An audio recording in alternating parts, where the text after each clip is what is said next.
Hey everyone, this is Melissa Psihudakis and welcome to A Breath of Fresh Marketing. I'm here with my co-host Mallary Thompson. Hey, Melissa. Hey! What? Woo! How are you?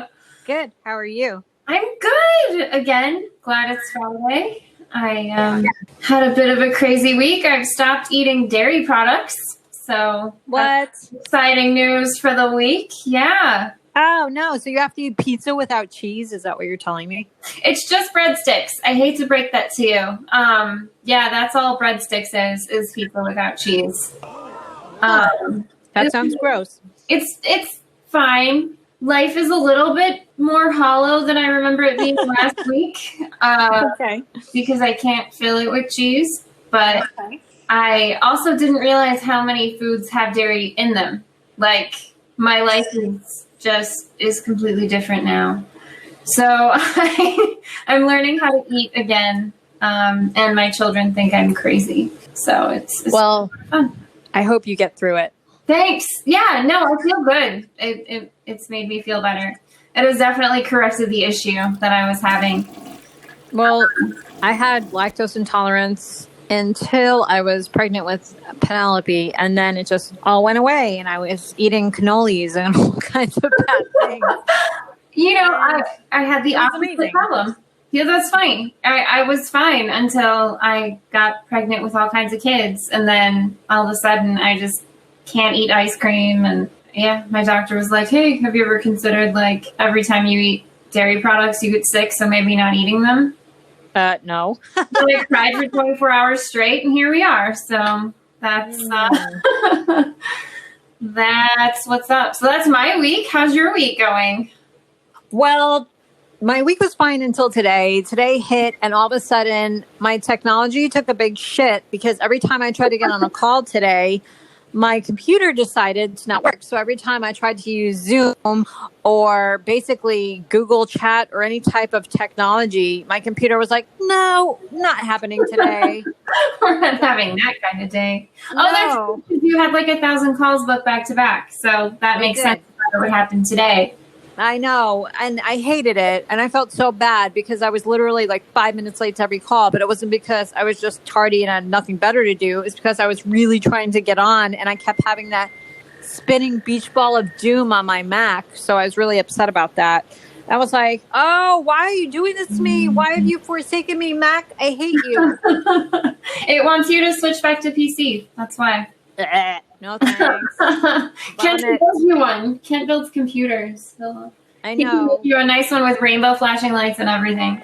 Oh, cool. And disco balls? Shiny disco balls? Yeah, our office definitely looks like a rave when we shut the lights off at night. It's true, because he built one for both of the girls, and then I have one, and he has one. So there's 4 computers in this office, and it's just ridiculous in here. It's I think I need something with shiny disco balls. You do. You definitely do. So we'll hook that up. Yeah, that's great. So, you know, this whole week has just been, you know, it really went by in a blur. And all of a sudden, Monday's Memorial Day, and I feel like I'm just ill prepared. And it's not like we're doing anything anyway. We're not going anywhere anyway. And I don't even think we're going to barbecue because we don't even have a propane tank for our grill. But we do have our pool set to go. There's a frog living in there currently. We named him Fred. Oh, he has a name now. Aww. Yeah, we named him Fred. We are terrified that Fred might lay a bunch of eggs and we're going to have 50,000 little baby Freds. But, you know, we're trying to catch him. He's so fast. He's lightning fast. And it's really hard to catch him. So we're kind of stuck with Fred right now. We called the pool company today and they were kind of like, you're on your own. They don't catch frogs. You should call animal control just to see what they say. Yeah, they'll probably totally laugh at us and be like, unless you have a pit bull, we're not talking to you. Yeah, guys, there's a frog in my pool and I'm afraid. Tell them you have a fear of reptiles. See if they can help. I bet you could put an ad on Craigslist. Yeah, I probably could. Although I haven't placed an ad on Craigslist in a very long time. There's probably a really good reason for that. Yeah, I remember back in the day when they had the classified section, and for jobs you would place different ads and you'd get people responding with the craziest stuff. And you're like, no, I didn't mean that way. I was just hiring a marketing position, but you took it as a totally different thing, and we're not on the same page here. Yeah, right? That's not slang for drugs, regardless of if you want it to be or not. Yeah, drugs or prostitution or Craigslist killer or whatever else is going on out there. I used to refurbish Coach purses. Really? Yeah, like 6 or 7 years ago. Really? Well, it started because somebody broke into my house and stole my purse. And I had a Coach Madison Lindsay bag. I kind of love Coach purses. They're not the best purses you can buy. And Kent thinks it's a giant waste of money, but that's not the point. So I had this beautiful bag. It was saddle brown leather, and it had purple satin on the inside. So every time I opened it, I felt like a wizard. Like it was just the prettiest thing. And some asshole opened my front door. And see, I'm not like huge on security. So I just had my purse hanging from the coat hook at the front of the house, right next to the front door. So he just opened my front door and took my purse. That's a whole different story. They ended up catching him. Yeah, they ended up catching him. So I got to go to court and be a witness, which is cool. I never got to do that before. Wow. I felt really bad for him, though, because there were like 6 or 7 people he stole from all on the same day, just kind of sitting there, like, waiting to shit on this poor kid. He was like 17. Like, it was really sad. Wait, so was your bag, like, what was the shape of the bag? Because there's different bag types. So you can have, like, a bowling ball bag, a satchel. Like, what kind of bag shape was it? Yeah, it was, let's see. It was kind of a bowling ball bag, I guess. Yeah, just a pouch. So everything is just, it zips on the top, and then everything's, like, in one big pocket. So it's not like structured like a satchel. It's just one big pocket. Oh, so it's kind of like the hobo bag? Yeah, it's slouchy for sure. Yeah, and it has the big long crossbody strap. I ended up getting another one. But when the police call you several times to follow up and ask you for information and whatnot, and one of the times they talked to me, they said that the best chance I have of getting my stuff back is to check Craigslist.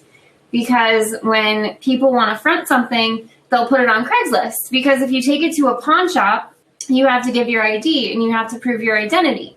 Just for that reason. So if somebody reports something stolen, the police, pull pawn shop records and they go talk to they know the owners of pawn shops pretty well because people try to front merchandise there. So when somebody needs to get rid of something, they'll sell it at a pawn shop. Or they'll sell it on Craigslist. So I started looking for Coach purses on Craigslist like all the time. And I found some super cute bags. And I, being so heartbroken that I lost the purse of my dreams, I started buying all these purses.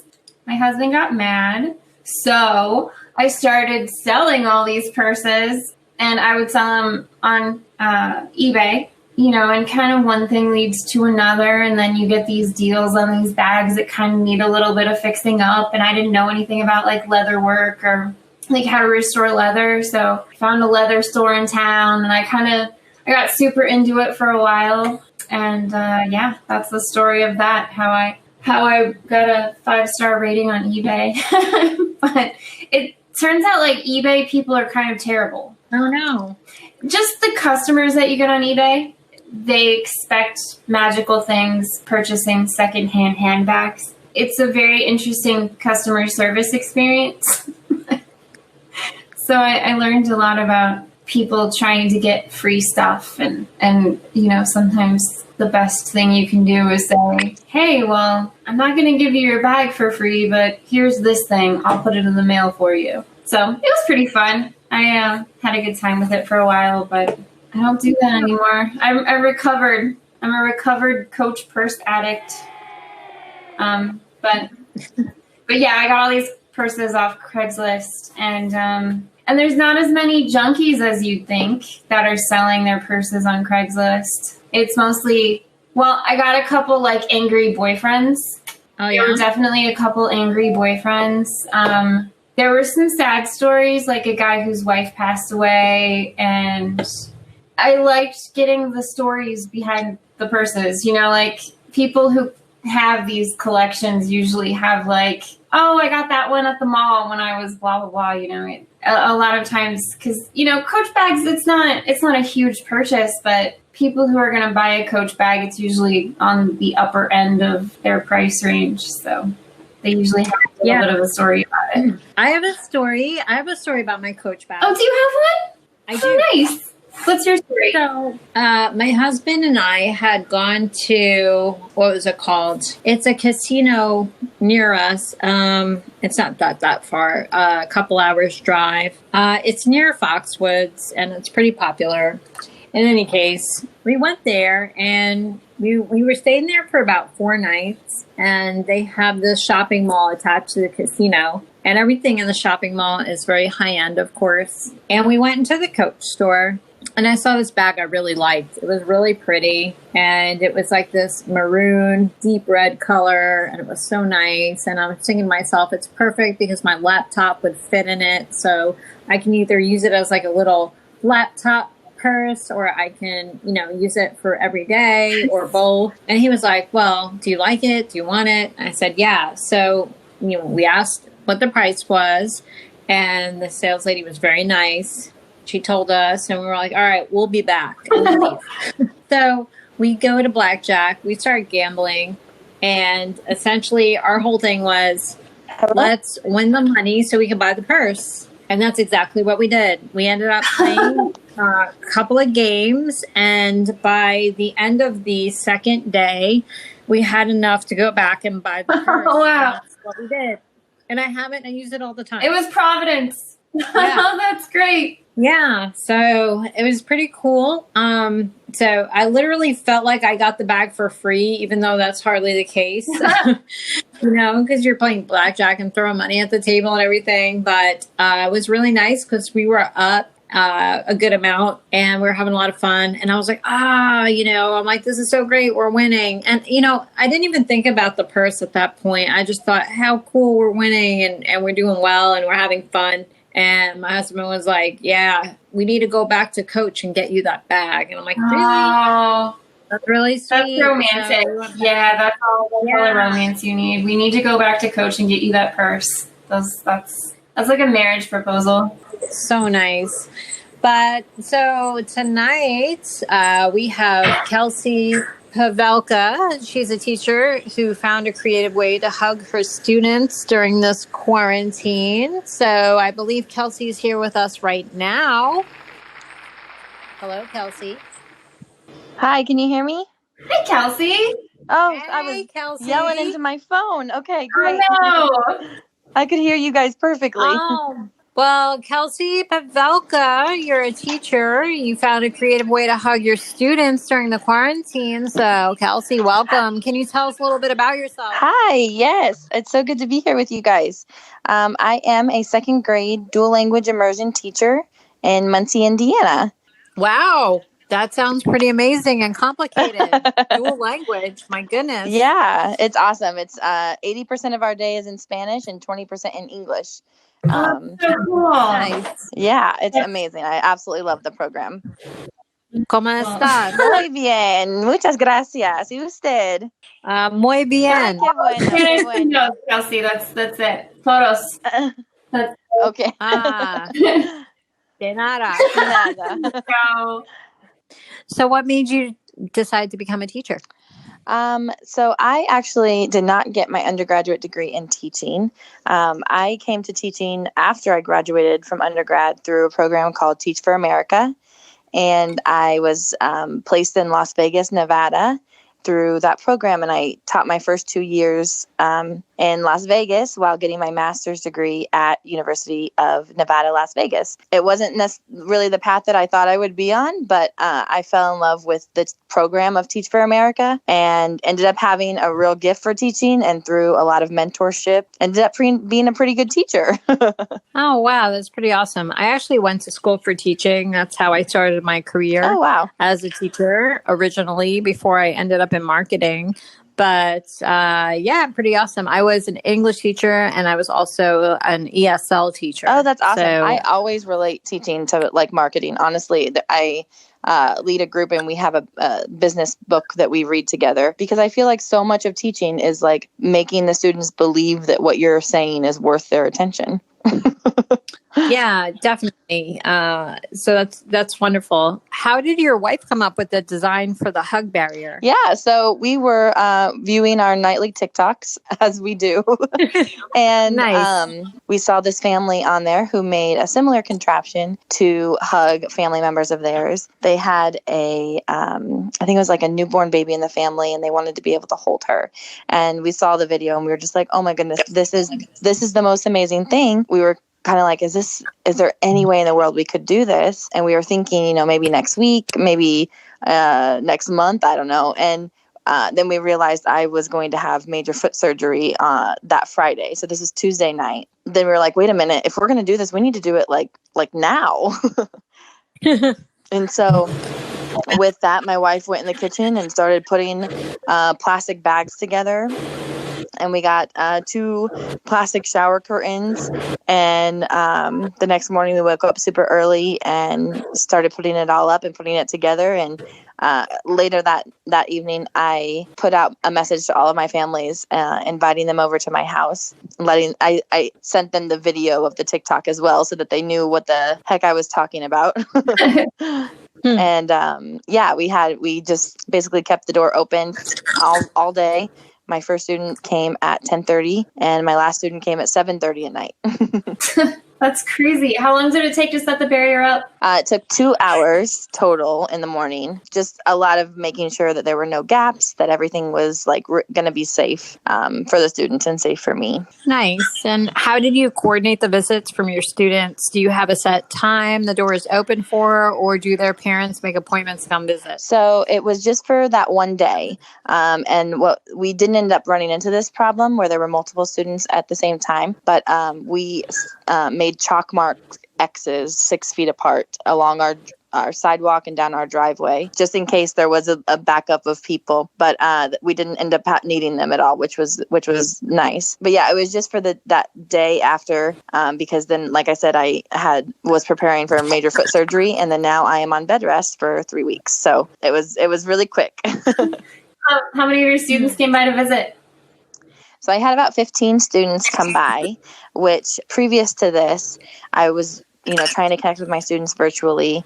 And I was noticing that I had basically the same 9 students showing up at every virtual thing that I did. And which was great, but like I have 25 students. And so, that's not near a majority of them. So 15 is more than 9, still not the whole class, of course, but that was the most that I've ever been able to connect with in one day. Okay, sure. So this had to be set up rather quickly because you were having foot surgery and would be on bed rest. So how are you feeling? I'm recovering really well. The first week was a little rough. It's getting better. I found a great show on Netflix to be watching, so that's definitely been helpful. Which one? Madam Secretary. Which one? I started watching Oh, that. my word. It's so addicting, and I love politics and things like that anyway. So, yeah, it's been amazing. And then the latest season just came out a couple days ago, so I'm like, this is perfect. And Taya Leone is awesome. Oh, my word. Yes. Nice. I guess I'm going to have to start watching Netflix. I'm not going to be able to keep up. Melissa always asks me, oh, did you see the thing? Did you see this other thing? And I'm like, I watched Coco a lot. It was different when like Netflix wasn't coming out with their own content. Like now they have their own content, and that's the only place you can see it. So, yeah. I mean, you gotta. It's really good. It's really good. I have a toddler. I have a 3-year-old that we watch the same 5 Disney movies. We're in that phase of development, And right now, it's so Coco. funny. It's Mulan. We watch Mulan. It's a nighttime movie, so every night we watch Mulan. Oh, nice. He's usually asleep by the "We're Going to War" song, so it works out really well. so once you're healed up, are you gonna? It's a great movie. It is a really good movie. Female empowerment. I'm there for it. There's a couple jokes in there that I don't think they'd be able to get away with today. Murphy running his how it's changing and like censorship issues, but. It's so really, really good. And my son loves it. He has like a couple little words memorized from. Oh, I love that. That's so awesome. I don't understand a lot of what he says, but I do understand a lot of what he quotes from Mulan. So we kind of there you go, building that. Yeah, we use it to communicate. So it's really nice. I love that. So once you're here, you should like write the producers of Mulan. Yeah, I'm gonna tell them. I'm gonna tell them that they're bridging the gap between my son and I. Oh, I love that. So once you're healed up, will you be resuming your quarantine hugs? We will revisit it at that time. I mean, my full recovery is 3 months before I'm walking again. Oh gosh. That's intensive surgery. Yeah. So, by that time we could have a working medicine that treats it well. And, the whole world could be different in that time. So we'll revisit it when we come to that. Wait, was it bunion surgery? No, it wasn't. I got a couple of joints fused together. No. No. Yeah, I tore a ligament in my foot, which is, yeah. How did you do that? Wait, are you a runner? No, I went to the gym, which I shouldn't have done. No. No, over the summer, I got real ambitious and I was going to the gym twice a day and did something. You ambitiously walked into the gym and cracked your foot Basically, open? yes. So this is my PSA. Don't go to the gym. You're going to have to spend a lot more time in the gym now. It's going to be a different time. I know. It's the worst. Yeah. But the good news is you're going to go through all this physical therapy and they're going to teach you how to exercise right. So that's great. It's true. That's very true. You're going to figure out how to never do this again. So it's exactly. So how much time does each student get to spend with you during each visit? Yeah, so it's, as much as they want. So probably the longest amount of time was the first student that came. And so our community here is really close and tight-knit. And my backyard is basically the playground of the school. Oh. So I live close to the school. The students trick or treat at my house on Halloween. They know where I live. It's, and I have a student who lives about 2 blocks up the road. His mom actually reached out to me on Tuesday morning and let me know. Well, she was asking if the next day her son and his brother could walk down to my house and from 6 feet away, just see me and say hi because her son was showing some pretty severe signs of depression. And just knew that would make his day and that would really help him. So he was my first hug. And so they stayed the longest and we got to talk a lot and it was really impactful for him and for myself as well. And honestly, his family too. Absolutely. No, it's horrible. As I have 2 in grade school. My oldest is 9 and my middle daughter is 7. And it's been really hard on the kids. I wasn't expecting the emotions that I would have either. We all heard that, school would be closing and, we kind of expected it to be a couple weeks and it was in the first 2 weeks, it was really exciting, right? The kids. Yeah. Oh yeah. This is great. I had my to-do list was so long. Yeah. We were all going to get a break. It was going to be amazing. And then I want to say the 3rd or 4th week of Zoom school, it kind of settled in. And then we got our email. I'm in California, so school is over the first week of June. And we got our email that we get to go to the school and pick up end of the year stuff, that they had left in the classroom. My middle daughter started to cry. Yeah. She was never going to get to see her friends. And I was like, well, you might be able to. And because they're talking about, they don't know what they're going to do next year. So even now they don't know what it's going to be like when they go back. So it's just these kids and their mental health. Did you know there was going to be such a response when you started this? No, not at all. I have done some things I've done in my role as a teacher on my Facebook before. And so that was kind of the only reason I posted it on my Facebook was because I know I have some family members who like seeing stuff like that. I knew it would impact the students, definitely. But I feel like what's been so crazy and also amazing is just seeing how it's impacted other people and even other teachers getting this idea to try it for their students. And our mental health is so important during this time. And if some crazy plastic wall can make a student feel a little bit better about himself and remember that there is someone else out there behind the plastic wall who cares about them, loves them, and is missing them like crazy, that's so impactful. Absolutely. So, and we've spent all this time teaching our kids not to play with plastic bags. Now here we are. Oops. So Kelsey, are there any stories you'd like to share about the response you've had from the students and the parents about their visits? I mean, that one student was the most impactful to me. But I mean, I had parents who they were crying the whole time that I was with their student, and just like so many of my parents just expressing thankfulness. And even though we should be staying at home, and this is definitely not staying at home, there was a value in it too, of, yes, we're not staying at home, but my kid's mental health has been impacted in a positive way by this. And that's, really valuable too. And the feedback from the community has been just so positive and uplifting. And that's awesome. All of it. So it was definitely good for your students' mental health. How was it for yours? Oh my word.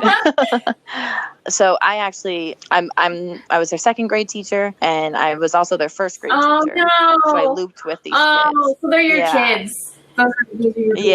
And that's really sweet. So with your school closed for the year, how has the shift to teaching virtually? It's definitely been a challenge, but in different ways than I thought it would be initially. I thought that my students who I knew didn't have internet access or devices at home would be my students who I needed to really focus on, because I wouldn't be able to connect with them online.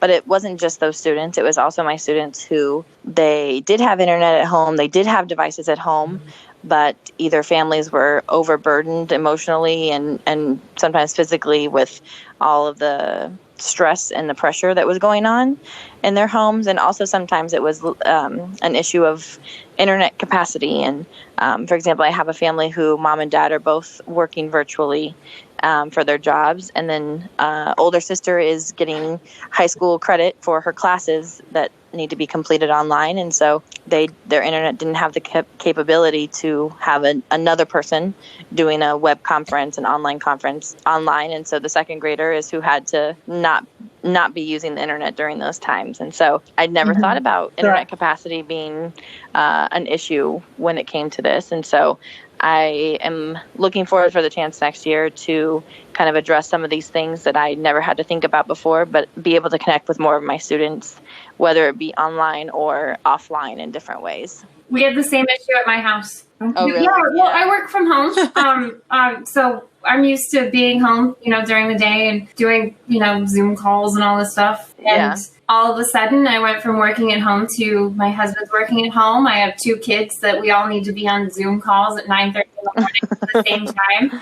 And our internet was just like, nope, sorry. So I was like, well, go fix it. Go in the garage and fix it. And my dear sweet husband was like, there's nothing I can do. So we ended up, getting another router. And we did the same thing here. Yeah, I mean, people who don't have discretionary money to do that can't do things like that. Like, some people are lucky to have 13 gigabytes per second. It's just, I never thought about it either.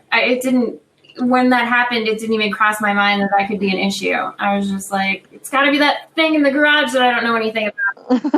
It was not.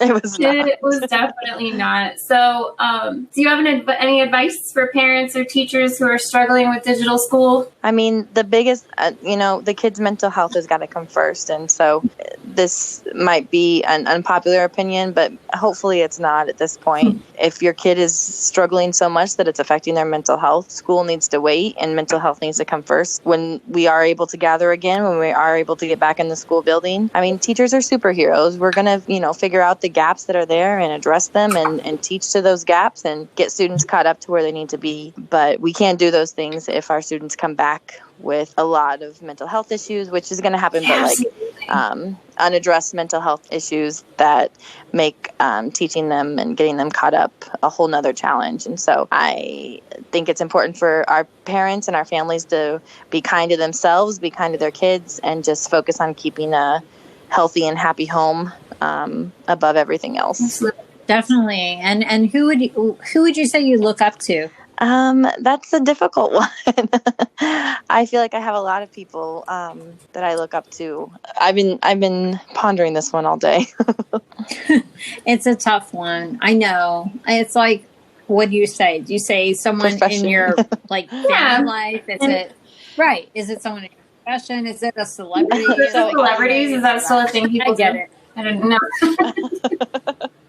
So I'll say, I mean, it's a cheesy one, and I was really trying to think of a better one, but it's just true.